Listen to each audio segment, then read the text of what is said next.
High, আমি দীপ্তি চলে এসেছি নতুন আরও একটা ব্লগ নিয়ে। আর আজকে আমি আছি এমন একটা জায়গায় যেটা হচ্ছে পশ্চিমবঙ্গের এখন সবচেয়ে হট টপিক। Guess what? আছি আমি আপাতত জগন্নাথ মন্দিরে। It's not Puri, it's Digha. মন্দিরটা তোমাদের ঘুরিয়ে দেখাবো, তো সাথে থাকো।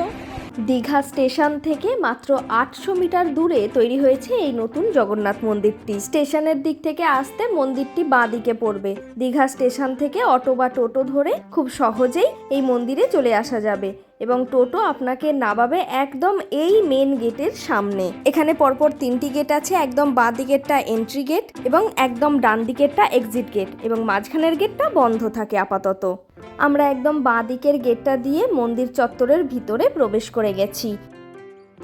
মেন গেট দিয়ে ঢুকেই আমরা দেখতে পাবো বড় বড় দুটো শেড করা আছে। ঢুকেই আমার মনে হয়েছিল যে এই শেডগুলো কেন করা আছে।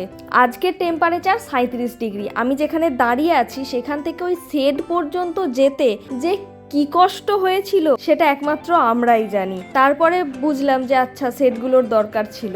আরে আপনার ছবি তুলিনি, আপনি আগে যান। এই যে জায়গাটি দেখা যাচ্ছে, এখানে পা ধুয়ে তবেই মন্দিরের দিকে যেতে হবে। এখানে পরপর 3টি মন্দির আছে, শেষেরটাই প্রধান মন্দির এবং প্রথমের দুটোকে মেন মন্দিরের প্রবেশ পথ বলা যেতে পারে, কারণ প্রথম দুটি মন্দিরের ভিতর দিয়ে গিয়ে তবেই আমরা প্রধান মন্দিরে পৌঁছাবো। আপাতত আমরা আছি এই 1 নম্বর মন্দিরটির ভিতরে।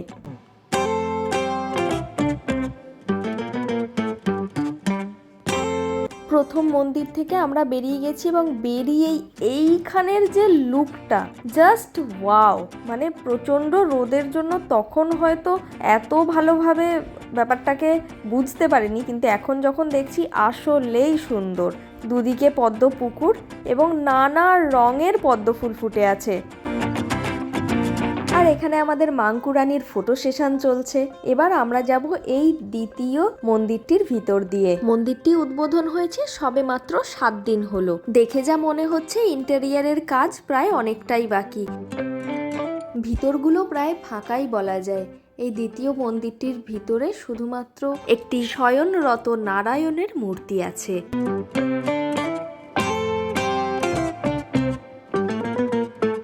দ্বিতীয় মন্দির থেকেও আমরা বেরিয়ে এলাম এবং সামনে যেটি দেখা যাচ্ছে ওটি প্রধান মন্দির, যেখানে জগন্নাথ, বলরাম, সুভদ্রা অধিষ্ঠান করছেন। প্রধান মন্দিরের এই গেটটি এখনো বন্ধই থাকে, তাই বাম দিক দিয়ে ঘুরে পাশের গেট দিয়ে দর্শনার্থীদের ঢুকতে হচ্ছে প্রধান মন্দিরের ভিতর। বলো, জগন্নাথ মন্দির দেখতেছে কেমন লাগছে তোমার? Too much hot. এই যে খালি পায়ে যে হাঁটছো, দেখা যাচ্ছে পাটা? এই যে খালি পায়ে যে হাঁটছো, সুন্দর লাগছে? এই যে এত রোদে ছবিগুলো যে সুন্দর সুন্দর আসবে, তা সেটা নিয়ে কি বলতে চাও তুমি? এবার আমরা প্রবেশ করছি প্রধান মন্দিরে, যেখানে আমরা জগন্নাথ, বলরাম, সুভদ্রা দেবীর দেখা পাবো। মন্দিরটি নির্মিত হয়েছে 20 একর জমির উপর। মন্দিরটি ওভারঅল মার্বেল দিয়ে মোড়া। এখানে যে মার্বেলগুলি ব্যবহার করা হয়েছে সেগুলি আসলে রাজস্থানের বংশী পাহাড়ের বিখ্যাত সেই বেলে পাথর, এবং মন্দিরটির উচ্চতা 65 মিটার বা 213 ফুট। মন্দিরের চারিপাশে আমরা যে জটিল নকশা ও ভাস্কর্য দেখতে পাচ্ছি তা একাধিক রাজ্যের কারিগরদের কারুশিল্পকে প্রতিফলিত করে।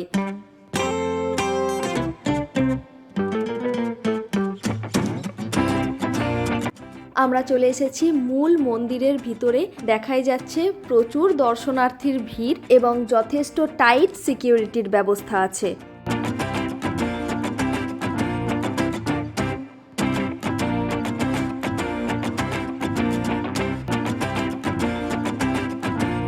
আমি চলে এসেছি একদম সামনে, যাতে একদম সামনে থেকে তোমাদের ঠাকুর দর্শন করাতে পারি।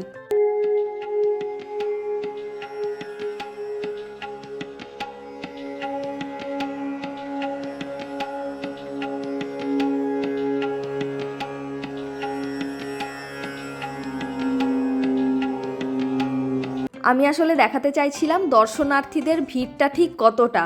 সবাই ছবি তুলতে ব্যস্ত, জানি না কতজন দর্শনার্থী প্রণাম করেছেন।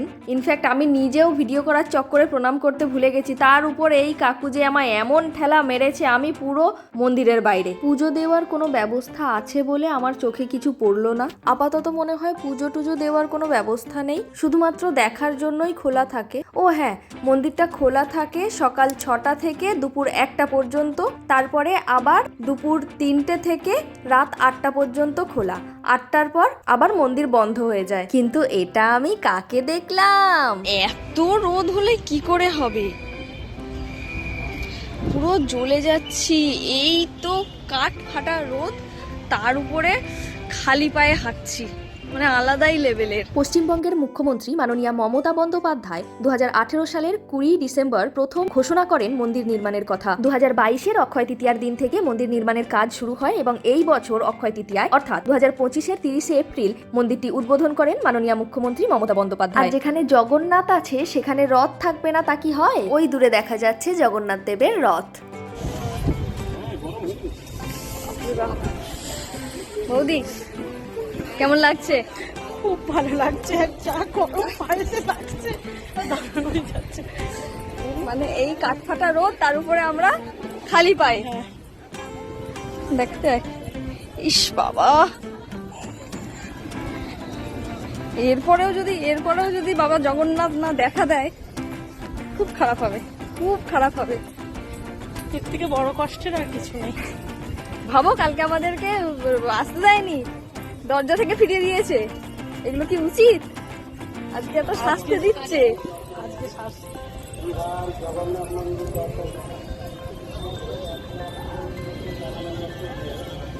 ও আচ্ছা, একটা কথা তো বলাই হয়নি। আগের দিন আমরা রাত্রেবেলা এসেছিলাম মন্দির দেখতে। আমরা যখন এসেছি তখন বাজে প্রায় 8টা 5, আর মন্দির বন্ধ হয় রাত 8টায়।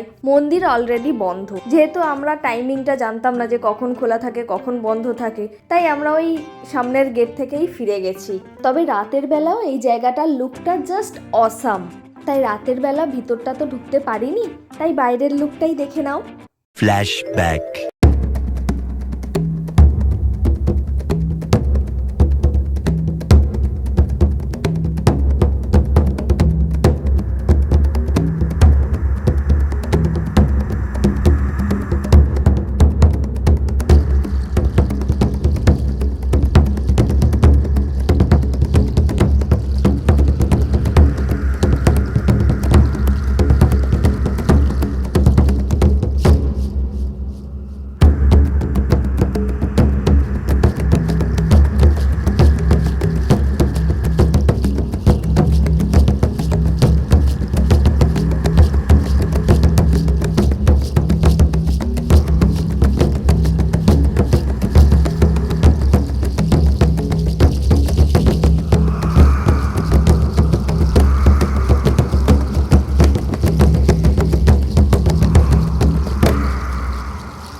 End of flashback. এনিওয়ে, ওই যে পিছনের বিল্ডিংটা দেখা যাচ্ছে ওটা গেস্ট রুম। আর এই যে এনারা এখানে পা ধুচ্ছেন, কারণ এনারা মন্দিরের দিকে যাবেন। আগেই বলেছি এখানে পা ধুয়ে তবেই মন্দিরের দিকে যেতে হয়। আর এই পা ধোয়ার পর যখন খালি পায়ে হাঁটছিলাম, ভাই রে ভাই, মনে হচ্ছিল যেন পা দিয়ে ধোঁয়া উড়ে যাচ্ছে।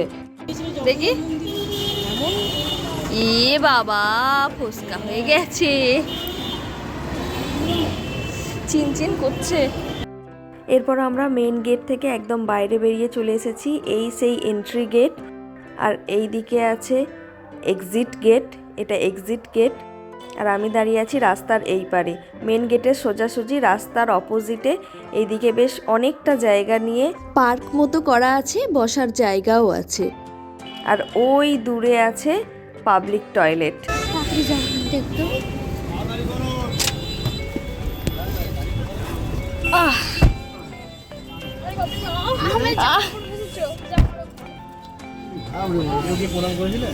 হ্যাঁ আমি করেছিলাম।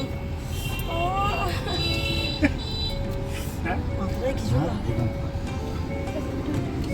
না। কেমন লাগলো জগন্নাথ মন্দির? ভালো। আমার আলো অবস্থা খারাপ হয়ে গেছে, মাথাটা আমার জোর ঠুকে গেল।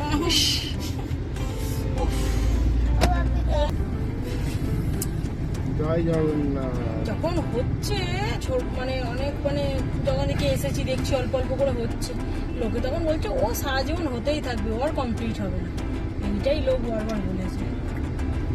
তাদের মুখে যে চুনকালিটা দিয়েছে। যাই হোক, এই মন্দির নিয়ে আগেও অনেক কন্ট্রোভার্সি ছিল, এখনও আছে, আই থিঙ্ক ভবিষ্যতেও থাকবে। তা নিয়ে আমাদের মাথা ঘামালে চলবে না। আমি যতটুকু পারলাম এই ভিডিওর মধ্যে তুলে ধরার চেষ্টা করলাম।